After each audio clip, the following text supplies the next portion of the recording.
नमस्कार। आज के वीडियो में बात करेंगे गणित में उपयोग में आने वाली सरल और सामान्य इकाइयाँ, मात्रक, उनके बारे में। सबसे पहले बात करते हैं भार यानी कि वेट का, जिसका मात्रक डब्लू है। 1 किलोग्राम, किलोग्राम का नाम आपने नॉर्मली सुना होगा। बाज़ार जाते समय कोई चीज़ लेकर आते हैं, ठोस वस्तु लेकर आते हैं, जैसे चीनी हो या चावल हो, दाल वगैरह हो, तो 1 किलोग्राम, जिसे हम शॉर्ट में किग्रा या केजी कहते हैं, उसमें 1000 ग्राम होते हैं। 1 किलोग्राम में 1000 ग्राम होते हैं। यदि इसका आधा किया जाए, जैसे कि आधा किलोग्राम कोई चीज़ लानी हो, तो उसका मतलब होता है उसमें आधे ही ग्राम होंगे, यानी कि 500 ग्राम। इसी तरह 250 ग्राम को 1 पाव किलो कहते हैं। दूसरा बड़ा मात्रक है, देखें, भार का क्विंटल। 1 क्विंटल में 100 किलोग्राम होते हैं, अर्थात ऐसा भी कहा जा सकता है कि 100 किलोग्राम मिलकर 1 क्विंटल बनाते हैं। तीसरा है 1 टन। 10 क्विंटल यानी कि 1000 किलोग्राम मिलकर 1 टन जितना वज़न बनाते हैं। इसके अलावा द्रव्य वाली वस्तुओं में, जैसे कि दूध, घी, तेल, दही, ये सब यदि लेकर आते हैं तो ये लीटर में मापे जाते हैं, यानी इनका वज़न जो होता है वो लीटर में होता है, किलोग्राम वगैरह में नहीं होता। तो 1 लीटर में 1000 मिलीलीटर होते हैं, यानी कि 1 एल लीटर, यानी कि एल में 1000 ml, यानी कि 1000 मिलीलीटर होते हैं। दूसरा नंबर है दूरी का। ये सामान्यतः हैं, इसलिए डिटेल में नहीं ज़्यादा, तो जो मतलब मुख्य हैं वो याद करने हैं उसके बारे में। 1 किलोमीटर यानी km, किमी जिसे कहते हैं शॉर्ट में। 1 किलोमीटर में 1000 मीटर या 1 लाख सेंटीमीटर होते हैं। सेंटीमीटर आपकी स्केल नॉर्मली जो मिल जाती है वो, जिसमें आधे फुट की जो स्केल होती है, जिसमें एक तरफ इंचेस लिखे रहते हैं 6 इंच, और दूसरी तरफ सेंटीमीटर, मिलीमीटर सब लिखे रहते हैं। देखें, दूसरा है 1 मीटर में 100 सेंटीमीटर होते हैं, और इसी तरह 1 सेंटीमीटर में छोटी छोटी जो लाइनें होती है स्केल के बीच वाली, 1 सेंटीमीटर से 2 सेंटीमीटर के बीच वाली, उन्हें हम मिलीमीटर कहते हैं, और वो 10 लाइनें होती है, अर्थात 1 सेंटीमीटर में 10 मिलीमीटर यानी कि mm होते हैं। ये है भार और दूरी के।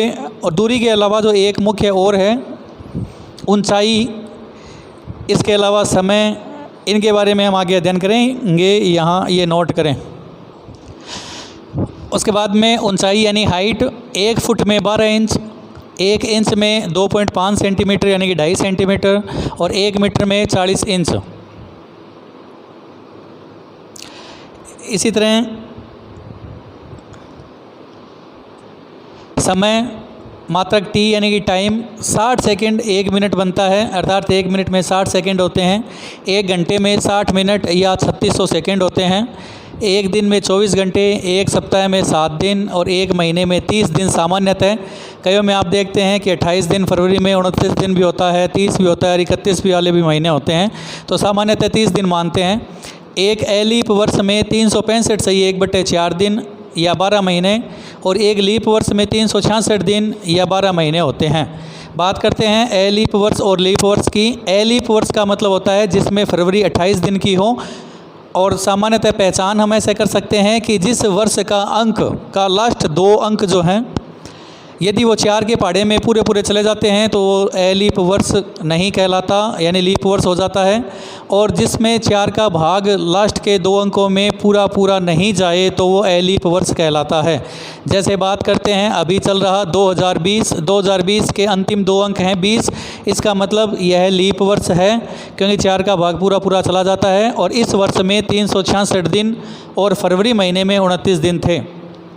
इसके अलावा जैसे आगे आने वाला 2021 या पीछे जाने वाला 2019, इनके जो लास्ट 2 अंक हैं 19 और 21, उसमें 4 का भाग पूरा पूरा नहीं जाता, इसलिए ये ए लीप वर्ष कहलाते हैं। हर 3 साल बाद चौथे साल में लीप वर्ष होता है, अर्थात ये जो 365 सही 1/4 है, वो 1/4 3 बार और चौथी बार मिलकर पूरा 1 दिन बढ़ जाता है, तो वहाँ 366 दिन हो जाते हैं, ये लीप वर्ष। तो ये थे सामान्य गणित में उपयोगी सरल और सामान्य इकाइयाँ। इसके अलावा नॉर्मली हम बात करते हैं रुपये पैसों की, तो 1 रुपये में 100 पैसे होते हैं, अर्थात 100 पैसे मिलकर 1 रुपया बनता है। चलिए अब बात करते हैं आगे एकक नियम की, कि किस तरह से एकक नियम के द्वारा हम किसी एक वस्तु का दिया गया मूल्य हो तो उससे अधिक वस्तुओं का मूल्य ज्ञात कर सकते हैं, और इसी एकीक नियम की सहायता से अधिक वस्तुओं का यदि मूल्य दिया हुआ हो तो उससे एक वस्तु का मूल्य ज्ञात कर सकते हैं।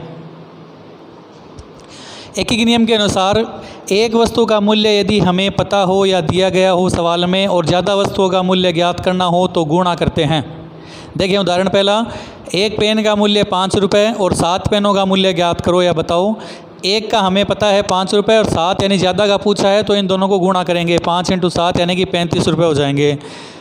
जबकि ज़्यादा वस्तु का मूल्य पता हो, यानी कि ज़्यादा वस्तुओं का मूल्य यदि हमें पता हो या दिया गया हो सवाल में और एक वस्तु का मूल्य पूछा हो या ज्ञात करना हो, तो हम भाग करते हैं, विभाजन क्रिया करते हैं। जैसे देखें उदाहरण नंबर दूसरा, 12 कॉपियों का मूल्य 360 रुपये, यानी कि ज़्यादा का हमें पता है और एक कॉपी का मूल्य हमें पूछा है, तो हम 360 में 12 का भाग लगाएंगे तो 30 रुपये हमें प्राप्त होगा।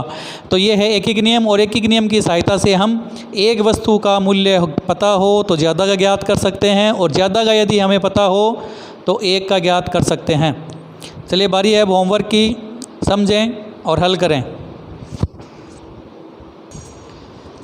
नोट करें होमवर्क, 5 क्वेश्चन हैं, एकीक नियम के अनुसार करने हैं। समझ में आए तो ठीक है, नहीं आए तो पूछें। मिलते हैं फिर एक किसी नए टॉपिक के साथ। धन्यवाद।